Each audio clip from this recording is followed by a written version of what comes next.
Good afternoon guys and welcome back to the channel, welcome back to Gran Canaria and welcome to Anfitoro Golf Club. Fantastic golf club out here. So today we're going to be talking about how to counter four slope. So you'll see here we've got a tee box on this fantastic par 4 that is around about, well it seems about 30-40 yards above where the fairway is going to be. So that's going to affect what kind of club we want to use. A lot of people instantly would come here straight away, well it looks a driver, so I'm going to play a driver.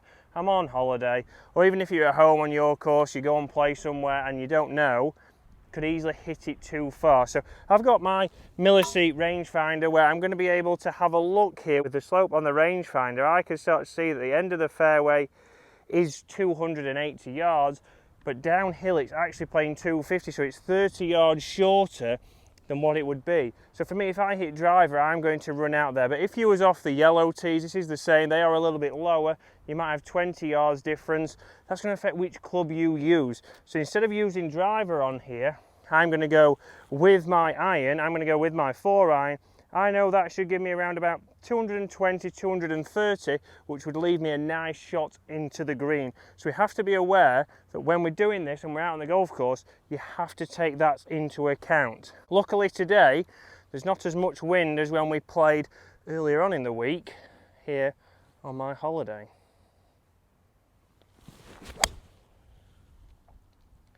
So nice strike there. That should give me the usual 220, 230 number downhill, and that is in the fairway.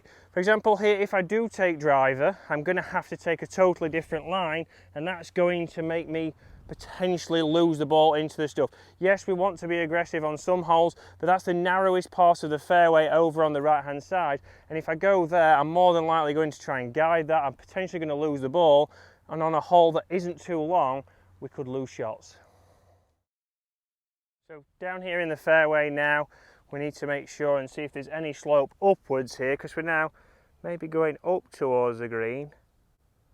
But here there's no difference whatsoever, so this is what you've got to take into account. We've played down onto a flat area, but if that was a little bit more, so if it was maybe 5 yards uphill, we've got to think about where that club is going to carry. That club is going to be working, or the ball even, is going to be working down, and that might mean that you don't get over that bunker just with it being a little bit above. So when you're on your golf course, you can't use it in competition as far as I'm aware still, but if you're playing the same golf course and it is quite hilly, it'd be good to know that where you normally hit your golf ball, how much is it playing uphill or downhill. That's going to maybe change. This is a 160 shot, flat as anything, so I know for me that is an 8-iron. If that was 5 yards uphill, then potentially I would have to go to a 7-iron and try and play something that's going to carry a little bit longer, otherwise it's going to be right on the edge of going into the trouble. So I know this should just be a nice easy 8-iron.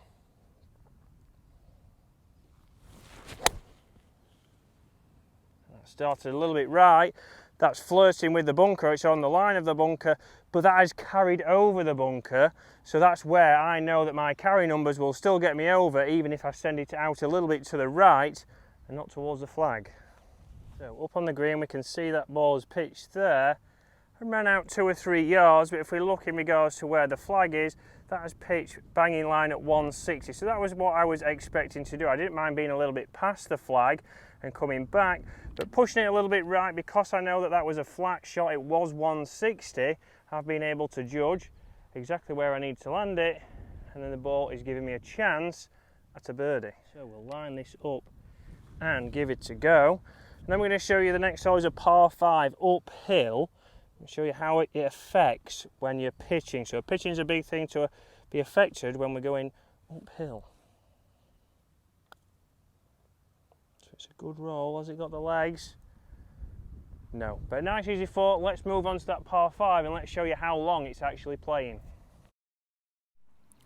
So we've got another prime example of a par 5 up there on the tee box. We've got around about 40 yards downhill.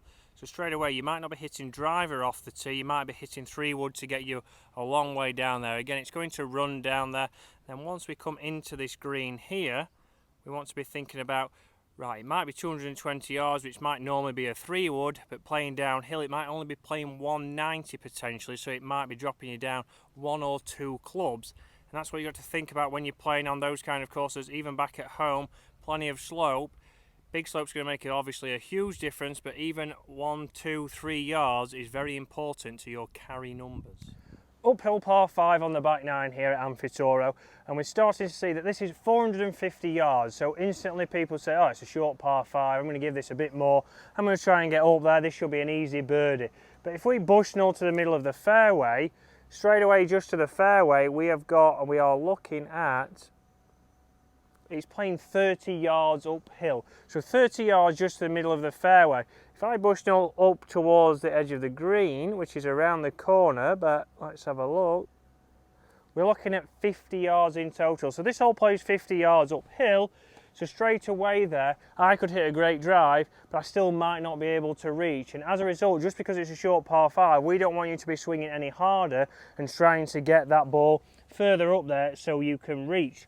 When we're hitting into the green, it's going to be interesting to see if we can reach, what trouble's in front of the green, and then what can we actually carry, because we know even in the middle of the fairway it's playing 20 yards uphill. So same process as I would on a normal shot. My shot's a normal fade, so I'm going to aim up the left centre here, swing within myself, commit to that shot,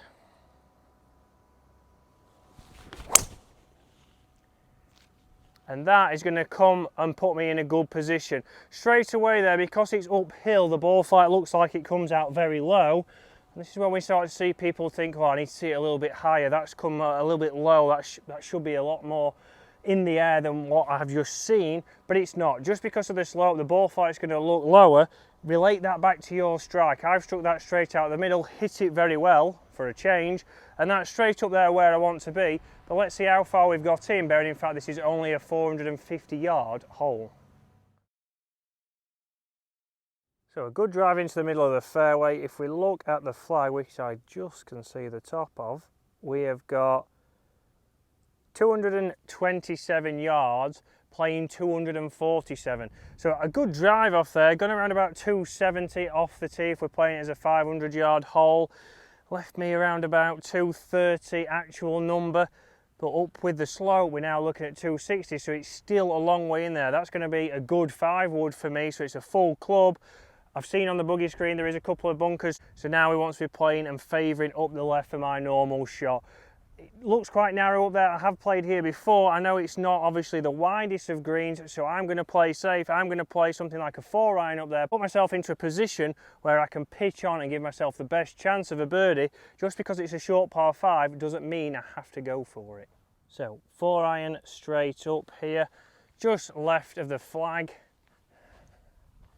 Again, just because it's uphill, I'm not trying to hit it any harder. This wants to be in balance, starting left, moving back.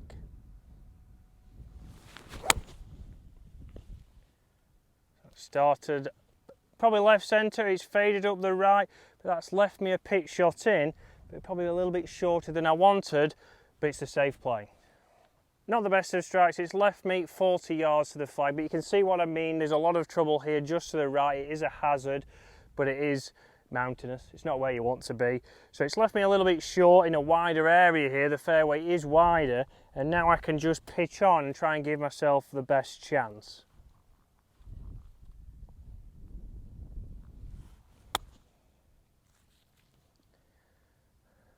That's ran out nicely.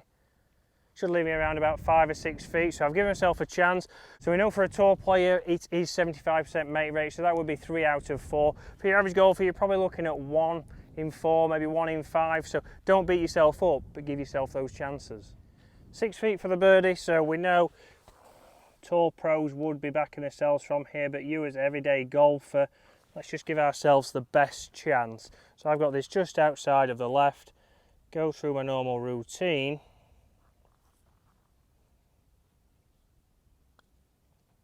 Give that a roll.